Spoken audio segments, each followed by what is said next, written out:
व्याख्या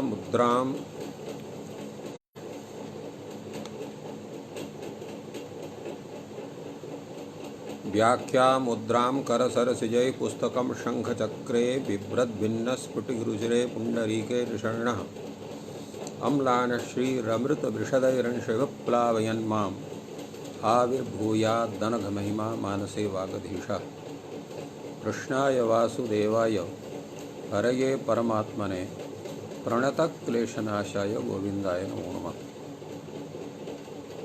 संस्कृत शौर्यम् इति पटले सम्बद्धाः समेऽपि विद्वांसः समेऽपि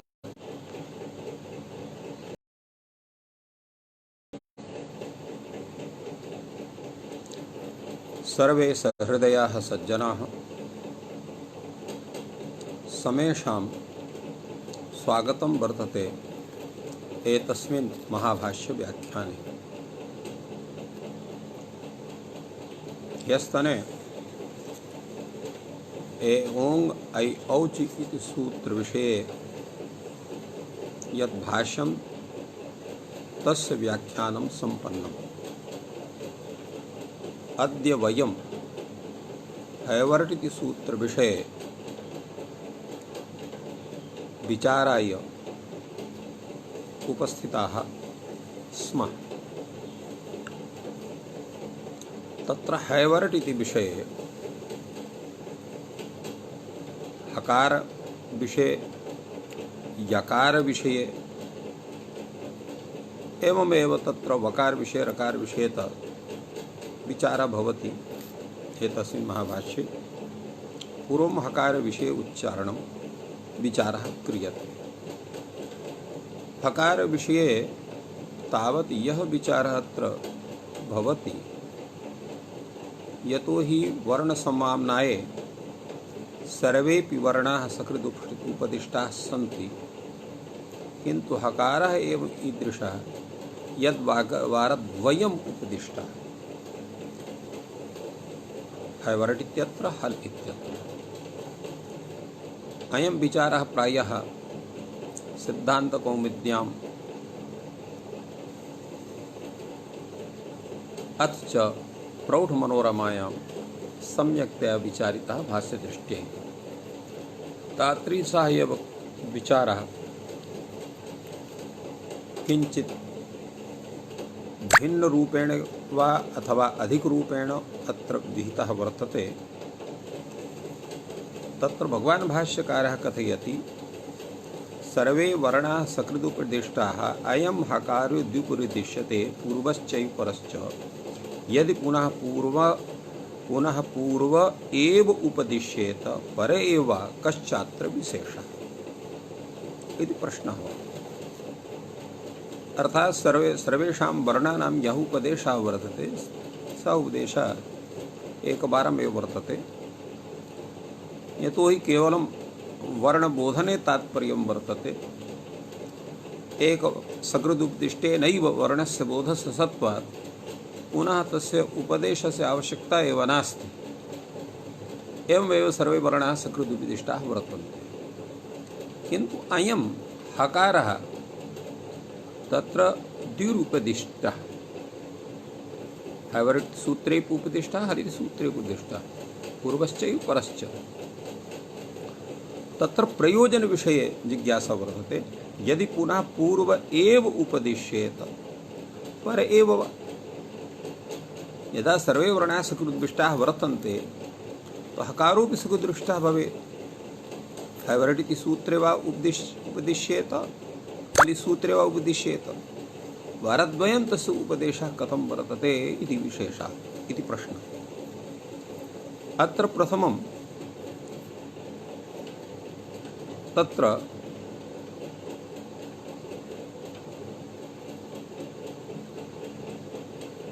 पूर्वोपदेश विषये प्रयोजनं वदति। कात्यायनः वार्तिकेन तं विषयम् उपस्थापयति। हकारस्य परोपदेशे अड्ग्रहणेषु हो ग्रहणम्।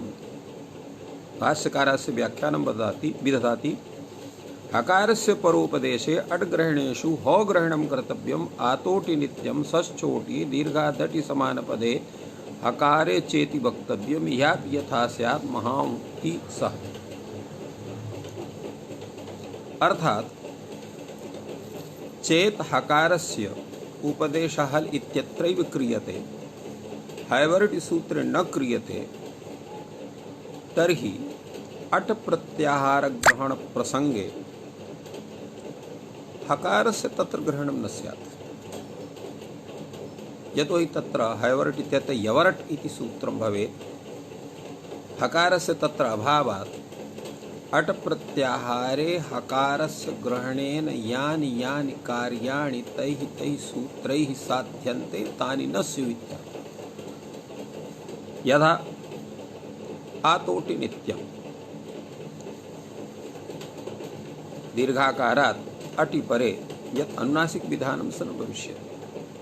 षष्ठोटि झयः परस्य शस्य छो वाटि झयः परस्य यः तारभ्य शकार तस्य ध्वनि छकार भवति, अट् परे तस्य विधानं भविष्यति। दीर्घादटि समानपदे इति सूत्रेण यत् कार्यं तन्न भविष्यति।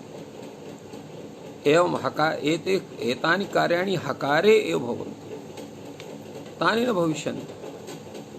यथा अत्र उदाहरणं वर्तते, इहापि यथा स्यात् सः अत्र अनुनासिकः भवति आतोटि नित्यं इति सूत्रे। अतः अत्र अनुनासिक विधानार्थम् अट् ग्रहणम् आवश्यकम्, यतो अनुनासिकः भवति। अतएव एतद् उदाहरणं वर्तते।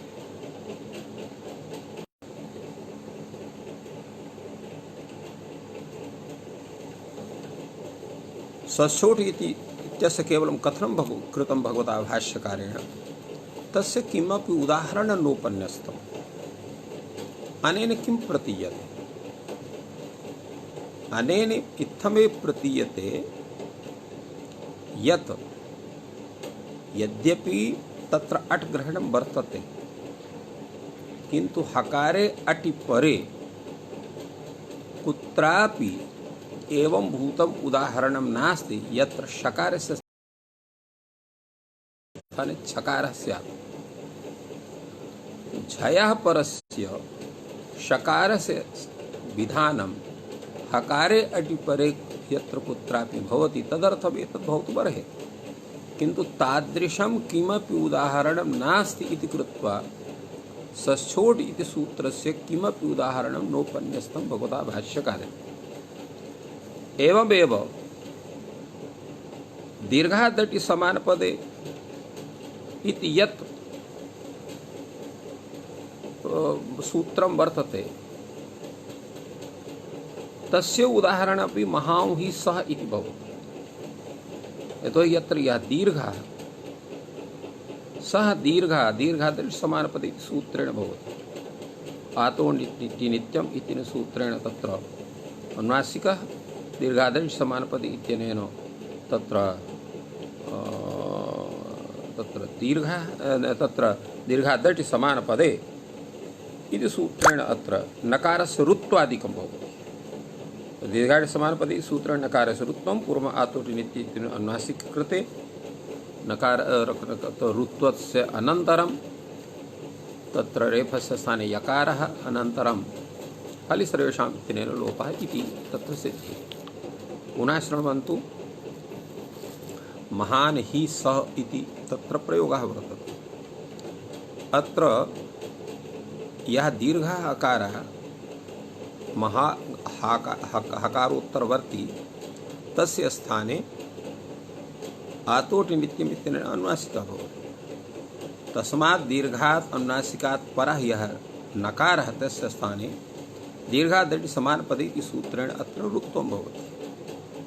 रुत्वस्य अनन्तरम् उकारस्य इति संज्ञायां जातं रेफस्य स्थाने भोगपूर्वशिरोषि इति सूत्रेण यत्र यकारः तस्य च हलि सर्वेषाम् इति सूत्रेण लोपः एवं रूपेण महांहि सः। महां सः इत्यत् उदाहरणं वर्तते तत् आतोटि नित्यमिति सूत्रस्य वर्तते दीर्घातटि समानपद इत्यस्य वर्तते अनन्तरं सशोट इत्यस्य उदाहरणमत्र दत्तमासीत् किन्तु किमपि उदाहरणं तत्र नास्ति इति कृत्वा किञ्चित् अन्यत् उदाहरणमत्र न प्रदत्तं वर्तते इति अनेन प्रतीयते। अतएव कैयटः प्रतिपादयति हकारपरस्य शकारस्य अभावात् प्रसंगोच्चरितमेतत्। हकारपरस्य हकारः परः यस्मात् हकारपरः इत्यत्र बहुव्रीहि समासः हकारः परः यस्मात् एवं भूतः यः शकारः अर्थात् हकारे परे शकारः कुत्रापि नास्ति इत्यर्थः। अतएव तत्र उदाहरणं नोपन्यस्तम्। एवं अग्रे तत्र उच्यते उत्वे च हकार ग्रहणं कर्तव्यम्। अर्थात् तत्र उत्त विधानाय अपि हकारस्य आवश्यकता वर्तते। कुत्र वर्तते? अतोरोरप्लुतादप्लुते अतोरोरप्लुतादप्लुते इति सूत्रस्य अनन्तरं सूत्रं वर्तते हसि च। तस्य अतोरोरप्लुतात् इत्यस्य अनुवृत्तिर्भवति। तेन अप्लुतात् ततः परस्य रो उः स्यात् हसि परे।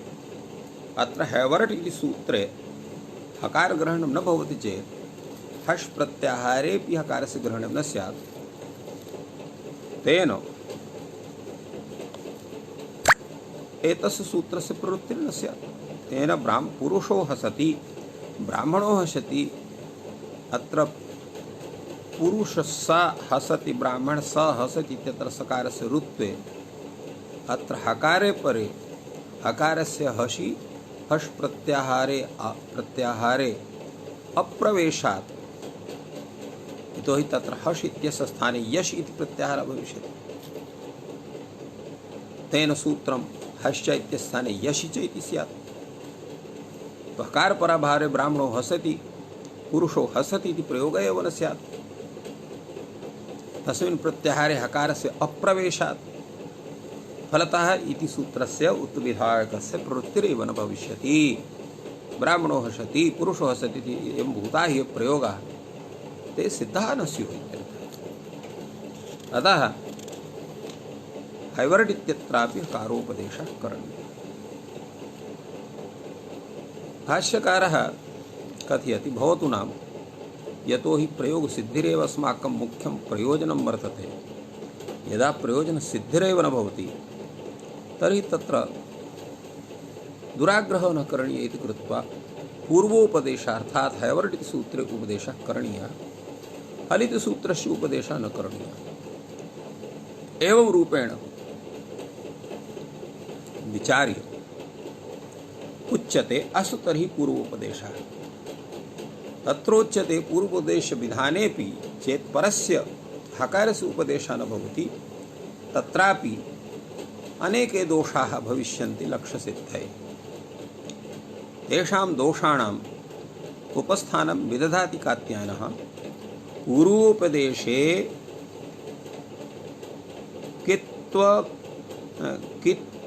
कित्वक्सेड् विधयो झलग्रहणानि च। अत्र उच्यते यदि पूर्वोपदेशः कित्वं विधेय स्निहित्वा स्नेहित्वा सिस्निहिषति सिस्नेहिषति रलो विधा धलादेः संश्च इति कित्वं प्राप्नोति। स विधि क्षस्य विधेयः अधुक्षत अलिक्षत ईर्षल इकुपधनिटः क्षः यक्षो न प्राप्नोति। इड विधि इट्च विधेयः रुदिः स्वपिः बदाबलादि लक्षण इण न प्राप्नोति। झलग्रहणानि च अहकाराणि स्युः तत्र को दोषः झलो झलि इति न स्यात्। अदाग्धाम् अदाग्धम् तस्मात् पूर्वश्चैव उपदेष्टव्यः परश्च। इति व्याख्यान भगवता भाष्यकारेण कृतं। किं तात्पर्यम् एतस्य भाष्यग्रन्थस्य विचारयामः।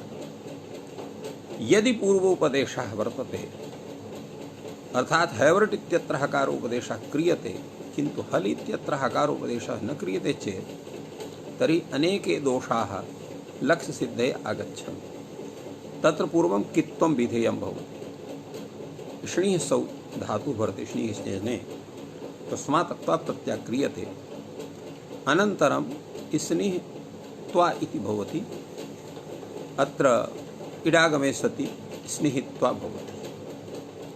अत्र यतो हि त्वा इत्यत्र कित्वं वर्तते कित्वसत्वात् उगन्तलघुपधश्चै सूत्रेण अत्र प्राप्तः गुणः निषिध्यते किञ्चै सूत्रेण अतः स्निहित्वा इति रूपं सिद्ध्यति। तदर्थमेव अत्र सूत्रं वर्तते रलो विद्धात् हलादेः संश्च। तो रलन्तस्य तत्र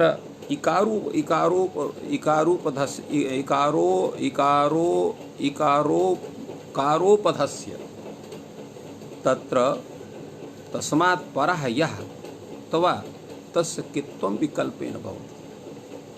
अत्र स्निः यः धातुः सः रलन्तः वर्तते हकारस्य तत्र अन्ते सत्त्वात् इकारोपधः वर्तते। इकारोपधस्य रलन्तस्य स्निः धातोः विहितः यः त्वा प्रत्ययः तस्य विकल्पेन कित्वविधानात् यदा कित्वं भवति तदा गुणनिषेधः, यदा कित्वस्य अभावः तदा गुणस्य निषेधः न भवति। तेन रूपद्वयं सिद्ध्यति स्निहित्वा स्नेहित्वा। एवमेव तत्र स्निः धातोरेव यदा सन् प्रत्ययः क्रियते तदा सन् प्रत्यये सति द्वित्वादिकारे कृते सिस्निहिष इति रूपं भवति। तत्र तो सिस्निहिष इत्यत्र लडा लकारे शबादिकारे सति स्निहिषति इति रूपं भवति। अत्रापि सन् इत्यस्यापि कित्वविधानं भवति विकल्पेन। यदा कित्वविधानं भवति तत्र गुणाभावः, यदा कित्वविधानं न भवति तदा गुणे सति सिस्नेहिषति इति रूपं जायते। तो एवं सिस्नेहिषति सिस्नेहिषति इति रूपं भवति।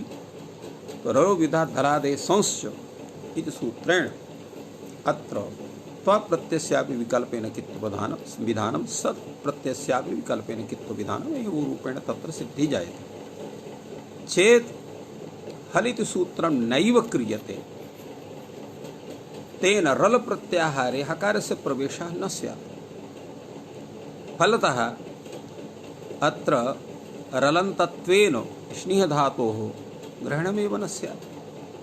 अतः अत्र वैकल्पिकं यत् कित्वविधानं तन्न भवेत्।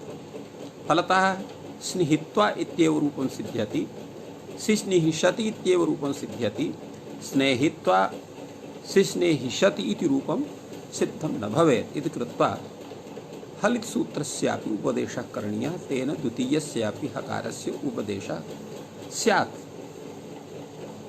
सविधि चलेः स्थाने सिचं प्रबाध्य तत्र क्ष प्रत्ययस्य विधानं विकरणस्य विधानं शल इगुबधनिटा क्ष इति सूत्रं विदधाति।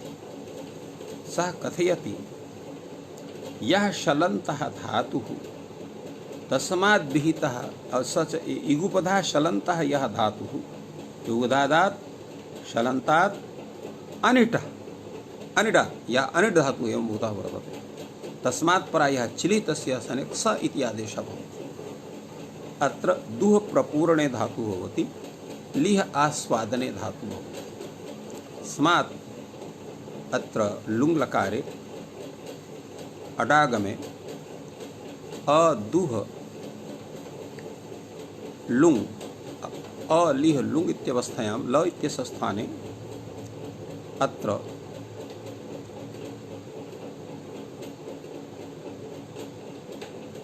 तत्र तिप् प्रत्यये कृते इकारस्य लोपे अलिह अदुहता अलिहता इति रूपं भवति। अनन्तरं च्लि इति प्रत्यये तस्य स्थाने शल इगुपधादनिट क्ष इति सूत्रेण क्ष इत्यादेशस्य विधानं भवति। अधुः साथ अलिः साथ इति भवति। अत्र अधुः इत्यत्र दादिर्धातुर्ग इत्यनेन हकारः, हकारस्थाने घकारः, दकारस्य स्थाने एकाचो भष् संस्थो इति सूत्रेण भष्भावः। तेन अधुग् अधुघ सा त इति भवति। घकारस्य चर्त्वे क इति भवति। कष अनन्तरं ककारात् परस्य सकारस्य स्थाने तत्र मूर्धन्ये शकारे कृते सति काश संयोगे क्ष इति रूपं भवति। तेन अधुक्षत इति रूपं सिद्ध्यति। एवमेव अलिः स इत्यवस्थायामपि अलिः सात इत्यत्र हकारस्य स्थाने होढ इति ढकारः, ढकारस्थाने षडो कहसि इति सूत्रेण तत्र कत्वस्य विधानं भवति। अलिक् सत इति भवति। ककारात् परस्य क्ष सकारस्य षत्वे काशमे क्ष कृते अलिक्षत इति प्रयोगः सिद्ध्यति। अत्र चेत् हल घटकस्य हकारस्य उपदेशः न स्यात् तर्हि शल प्रत्याहारे हकारस्य प्रवेशाभावात् अत्र शलन्तः दुह धातुः लिह धातुः न स्यात्। फलतः तस्मात् विहिता या च्लि तस्य स्थाने क्षादेशः न स्यात्। तेन अधुक्षत अलिक्षत इति भूतानां प्रयोगाणां सिद्धिरेव न स्यात्। अतः फल घटकः यः हकारः तस्याः उपदेशः करणीयः अनेन सिद्ध्यति। एवमेव इड् विधि विषये तत्र प्रयोगः वर्तते। इट् च विधेयः रुदिः स्वपिः वलादिलक्षण इण् प्राप्तुः। अत्र रुद धातुः स्वप धातुः वर्तते। तो अत्र रुद धातोः लोट् लकारे मध्यम पुरुष एकवचने सिप् प्रत्यये रुद सी स्वप सी इति भवति। सेर्ह पिच् इति सूत्रेण अत्र सी इत्यस्थाने हि इति आदेशे कृते रुद हि स्वप हि इति भवति। अत्र इडागमः भवति। तेन इडागमे सति यत् तत्र रुदिः स्वपिः इति रूपं निष्पद्यते। किन्तु इडागम विधायकं यत् सूत्रं वर्तते तत्सूत्रं वलादि प्रत्यये वलादि आर्धातुके परे या तत्र भवति। किन्तु अत्र रुदादिभ्यः सार्वधातुके इति सूत्रं वर्तते। या बलादि सार्वधातु रुदादिभ्यः धातुभ्यः बलादि सार्वधातुके परे इडागमं विदधाति। अत्र सार्वधातुक संज्ञकः प्रत्ययः हि इति वर्तते, किन्तु सः बलादिः नास्ति। हल इति सूत्रे हकारोपदेशस्य अभावात् फलतः अत्र इडागमः न स्यात्। इडागमाभावे रुद्धि स्वब्धि इति रूपं स्यात्, रुधिः स्वपिः इति रूपं न स्यात्। अस्माद्धेतोः अत्र हल इति सूत्रे हकारस्य उपदेशः आवश्यकः। तेन हकारस्य बलादि बल प्रत्याहारे प्रवेशात् रुधिः स्वपि इत्यत्र रुदादिभ्यः सार्वधातुके इति सूत्रेण इडागमे कृते सति रुधिः स्वपिः इति रूपं सिद्ध्यति। एवं झलग्रहणानि च झल विषयेपि हकारग्रहणार्थं हल इत्यत्र हकारोपदेशः आवश्यकः। किं स्यात् चेत् तत्र उपदेशः न भवति तर्हि झल विषये हकारस्य ग्रहणं न स्यात्। तो अहकाराणि स्युः झलग्रहणानि हकार झलग्रहणानि इत्यस्य झल गृह्यते येषु सूत्रेषु तानि सूत्राणि झलग्रहणानि। झल गृह्यते येषु तानि झलग्रहणानि। अत्र अधिकरणे लुट् प्रत्ययः। तेन झलग्रहणानि इति कृत्वा तत्र येषु सूत्रेषु झलग्रहणं वर्तते तेषां सूत्राणाम् अत्र प्रवृत्तिर्न स्यात् हकार विषये अतएव अकारणि स्यूते तत्र को दोषः झलो झलि इति न स्यात् अदाग्धाम अदाग्धम इत्यत्र दह भस्मीकरणे धातुः अत्रापि लुङ् लकारः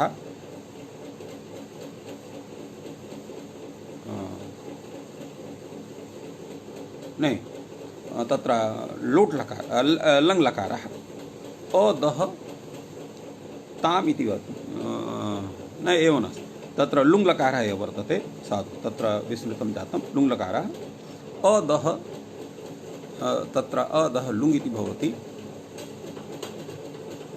तत्रैव मध्यम पुरुष द्विवचने प्रथम पुरुष द्विवचने मध्यम पुरुष द्विवचने च तत्र अदह तस् इति रूपं भवति मध्यम पुरुषे च अदह थस् इति रूपं तस्य ताम ताम तम तम इति सूत्रेण क्रमशः ताम इति तम इति आदेशे सति अदह ताम अदह तम इति रूपं जायते अत्र चिली भवति चिली इत्यस्य स्थाने सिच् अत्र भवति अत्र उपधा दीर्घे सति अदाह स ताम अदाह स तम इति रूपं जायते अत्र यः हकारः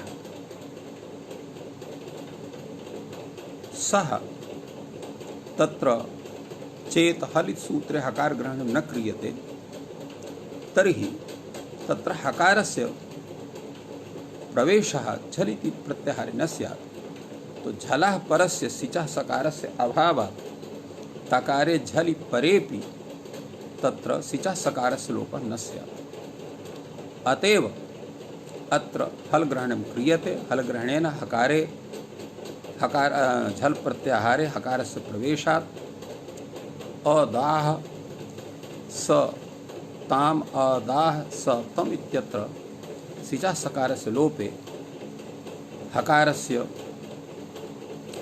तत्र दादिर्धातुर् घकारे भष्भावे अदाघ अने भष्भाव न भवति तो अदाग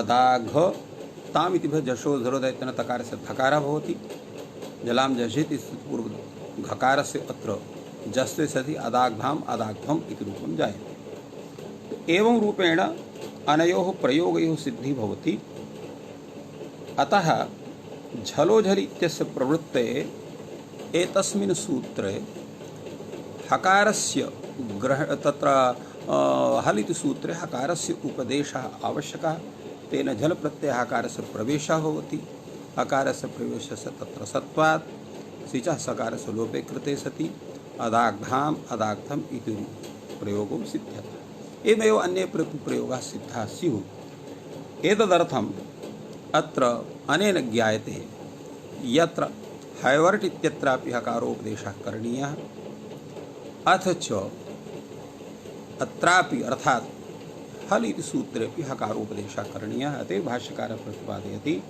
शत्मात् तस्मात् पूर्वश्चैव उपदेष्टव्यः परश्च अर्थात हैवर्ट् इति सूत्रेपि हकारोपदेशः करणीयः हल् इति सूत्रेपि हकारोपदेशः करणीयः तो एवं अत्र प्रयोजनानां सिद्धिर्भवति यद्यपि अन्यत्र अनेके प्रयोगाः तत्र स्वकीय तर्केण तेषां स्वरूपमादाय ते प्रयोगाः तत्र तत्र प्रदत्ताः सन्ति यथा अड्विषये अर्हेण् इति प्रयोगः दत्तः वर्तते एवमेव तत्र झल विषये यथा अदाग्धाम् इति प्रयोगः तत्र अन्येपि प्रयोगाः तत्र प्रदर्शिताः सन्ति येषां तत्र सिद्धये तत्र एतयोः उभयत्र हकारोपदेशयोः आवश्यकता भवति अत्र पुनः अपि प्रयोजनं भवति यदि किंचित अन्यत्रापि उपदेशे प्रयोजनमस्ति तत्रापि उपदेशः कर्तव्यः एतस्य कथनस्य का आवश्यकता तात्पर्यम् इत्थं वर्तते अस्माकं मुख्यं प्रयोजनं वर्तते लक्ष्यसिद्धिः तो लक्ष्यसिद्धये ये उपायाः आवश्यकाः तेषां सर्वेषां ग्रहणम् आवश्यकं भवति। यथा हकारोपदेशे अत्र विचारः सञ्जातः यत् परोपदेशोऽपि करणीयः पूर्वोपदेशोऽपि करणीयः ते तस्मात् पूर्वश्चैव उपदेष्टव्यः परश्च हकार उपदेष्टव्यः इति उक्तं वर्तते। तो अत्र भगवान भाष्यकार यदि किंचित अन्यत्रापि उपदेशे प्रयोजनम् अन्यत्र अर्थात अन्यस्मिन् सूत्रेपि हकारस्य उपदेशस्य प्रयोजनं वर्तते अथवा अन्यस्य कस्यापि वर्णस्य उपदेशे प्रयोजनं वर्तते वारद्वयस्य वारत्रयस्य वा तत्रापि लक्ष्यसिद्धये तादृशः प्रयोगः कर्तुं शक्यते उपदेशः कर्तुं शक्यते इत्यर्थः। यदि किंचित अन्यत्रापि उपदेशे प्रयोजनमस्ति तत्रापि उपदेशः कर्तव्यः इत्यस्य एतदेव तात्पर्यं यत् लक्ष्यसिद्धिरेव अस्माकं कृते तत्र मुख्या वर्तते। तदर्थम् अस्माभिः तादृशं विधानं करणीयमेव भवति। तो इत्थम् अयं विचारः हकारोपदेशस्य विषये प्रवर्तितः। अधुना हैवर्टिसूत्रे रेफस्य उपदेशः कथं विहितः एतद्विषये विचार्यते। इदं विचार्यते अयं रेफः यकार वकाराभ्यां पूर्व एव उपदिश्येत हरयवट् इति परे एव वा यथा न्यासं कश्चात्र विशेषः। सामान्यरीत्या तत्र यः विचारः भवति तत्र यणोन्तस्था इति रीत्या यारा ला वा इति तत्र स्वरूपं वर्तते। भगवता भाष्यकारेण या ह या र या व र ल एवं रूपेण तत्र स्वरूपं ज्ञातं। तत्र हैवर्ट् इत्यत्र या वा र इति तत्र स्वरूपं वर्तते लणित सूत्रं पृथक् वर्तते। अतएव केषुचित् व्याकरणेषु तत्र हयवरलण् इति रूपं तत्र कृतं वर्तते। तत्र लण् सूत्रे पृथक् न कृतं वर्तते। एवं भूतान्यपि व्याकरणानि सन्ति किन्तु पाणिनीव्याकरणे तत्र लण् इति सूत्रस्य पृथक् स्वरूपं वर्तते। अग्रेपि एतत् सूत्रविषये भाष्ये चर्चा भविष्यति। तत्र अत्र रेफस्य यत् उच्चारणं तत्र वकारस्य अनन्तरं कथं वर्तते। वकारस्य अनन्तरं कथं वर्तते। पूर्वं रेफा स्यात् अनन्तरं यकार वकारो इति कथं नास्ति। अत्र प्रश्नः भवति रेफस्य यः उपदेशः यवाभ्यां पूर्वः स्यात् आहुषिति यथा न्यासं यथा वर्तते तथैव स्यात्। एवं भूतः काचन जिज्ञासा। तत्र प्रश्नः भवति एवं भूता जिज्ञासा किमर्थः वर्तते कश्चात्र विशेषः इति शब्देन। अत्र वार्तिककारः कथयति रेफस्य परोपदेशे नुनासिक द्विर्वचन परसवर्ण प्रतिषेधः। रेफस्य परोपदेशे अर्थात रेफस्य यदा यकार वकाराभ्याम् अनन्तरं वर्तते तदा अनुनासिक द्विर्वचन सवर्णानां प्रतिषेधः कथनीयः। कथं प्रतिषेधः कथनीयः कुत्र प्रतिषेधः कथनीयः इति तत्र विचार्यते। रेफस्य परोपदेशे अर्थात यथा न्यासं कृते सति अनुनासिक द्विर्वचन परसवर्णानां प्रतिषेधः वक्तव्यः। अनुनासिकस्य प्रतिषेधः वक्तव्यः द्विर्वचनस्य प्रतिषेधः वक्तव्यः परसवर्णस्य प्रतिषेधः वक्तव्यः इत्यर्थः। कुत्र दोषः भवति यथा अनुनासिक विषये स्वर् नयति प्रातर् नयति अत्र स्वर नयति प्रातर नयति इत्यत्र यरो नासिको नासिको वा इति सूत्रस्य अत्र प्रवृत्तिः स्यात्। यतो हि प्रातर स्वर इत्यत्र रेफः, नयति इत्यत्र नकारः, तो यरः पदान्तस्य अनुनासिको वा स्यात् अनुनासिके परे इति सूत्रार्थः। तो पदान्त यरि अत्र भवति रेफः, तेन पदान्तस्य रेफस्य तत्र सत्वात् अनुनासिके परे रेफस्य स्थाने कश्चन अपरः अनुनासिकः वर्णः तत्र विहितः स्यात् विकल्पे, स न भवेत् इति कृत्वा परोपदेशः न करणीयः इति तात्पर्यम्। एवं दुर्वचनस्य मद्रहृदः भद्रहृदः, अत्र मद्र इति वर्तते। मद्रहृदः भद्रहृदः, अत्र यर प्रत्याहारे तस्य प्रवेशात् अत्र द्वित्वं स्यात् रेफस्य।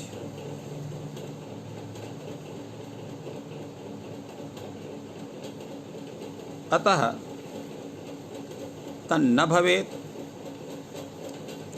यतो हि अत्र यर भवति रेफः, तस्य द्वित्वं भविष्यति।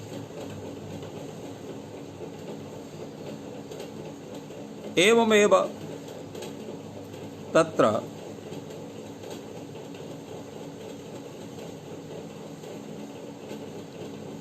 अत्र द्वित्वं केन स्यात्, केन सूत्रेण अत्र द्वित्वं भविष्यति इति अत्र विचारणीयम्। यतो हि अतः हृदय घटकः यः रेफा तस्य द्वित्वस्य प्रसंगः। सूत्रं वर्तते अचोर्हाभ्यां द्वे, अचः पराभ्यां रेफकाराभ्यां परस्य यरो द्वे वा वाच्यः। अत्र अच भवति मद्रविद्रव घटकः अकारः, तस्मात् हृदय घटकः हकारः, तस्मात् परः यर भवति रेफः, तस्य द्वित्वस्य प्रसंगः वर्तते। अत्र द्वित्वं स्यात्। तृतीयः दोषः परसवर्णस्य, कुण्डं रथेन वनं रथेन, अत्र कुण्डम् इत्यत्र अनुनासिकं वर्तते, तत्र अनुस्वारः वर्तते। तत्र परोपदेशे य प्रत्याहारे रेफस्य ग्रहणं स्यात्, तेन कुण्डं रथेन वनं रथेन, अत्र रकारे यै परे अनुस्वारस्य कुण्डघटकस्य वनं घटकस्य अत्र परसवर्णः स्यात् तस्य अनुस्वारस्य स्थाने। एवं अत्र दोषः। अतः अत्र परोपदेशः अर्थात् यथा न्यासं तत्र उपदेशः न करणीयः। तो असुतर्हि पूर्वोपदेशः, तेन ह र यवट् इति सूत्रं स्यात्।